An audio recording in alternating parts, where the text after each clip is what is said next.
এই কাবাবটার নাম হচ্ছে সুলতান সুলেইমান কাবাব।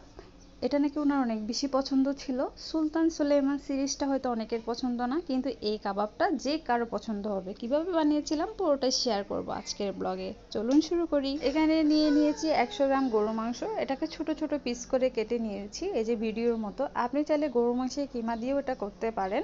তারপর দিয়ে দিয়েছি ধনিয়া পাতা, 4টা কাঁচামরিচ, ঝালটা একদম আপ টু ইউ, একটা রসুনের কোয়া, তারপর 1 চা চামচ আদা বাটা, 2টা পেঁয়াজ কুচি। তারপর গ্রাইন্ডারে দিয়ে এটাকে আমি ব্লেন্ড করে নিলাম এভাবে। তারপর 4টা পাউরুটির পিস আমি এভাবে গ্রাইন্ডারে দিয়ে গুঁড়ো করে নিয়েছি। আপনি চাইলে ব্রেড ক্রামও দিতে পারেন 1 কাপ। তারপর দিয়ে দিচ্ছি আমি 2 টেবিল চামচ কর্নফ্লাওয়ার, আরও দিলাম হাফ টেবিল চামচ গরম মশলার গুঁড়া, হাফ টেবিল চামচ লাল মরিচের গুঁড়া, আর পরিমাণ মতো লবণ দিয়ে এটাকে আমি খুব ভালো মতো মিক্স করে নিয়ে নিব। লাস্টে একটু তেল দিয়েছিলাম যেন হাতে লেগে না যায়। এরপর আমি এগুলোকে একটা পোলার চালের প্যাকেটে নিয়েছি, যেহেতু এটা একটু শক্ত শক্ত টাইপের, যে কোনো ব্যাগে আপনি নিতে পারেন। তারপর এই যে ছোট করে কেচি দিয়ে কেটে নিয়েছি, যেন মুখটা অনেক বড় না হয়, সেটা খেয়াল রাখবেন। এরপর শাসলি কাঠিটা আমি আগে ধুয়ে শুকিয়ে রেখেছিলাম, সেটা ভিতরে দিয়ে দিচ্ছি আর উপর থেকে পুশ করছি। এরকম কাবাবটা বেরিয়ে আসছে। সুন্দর না? হ্যাঁ, ব্যাপারটা অনেক সুন্দর, বাট একটু কষ্ট তো আছেই।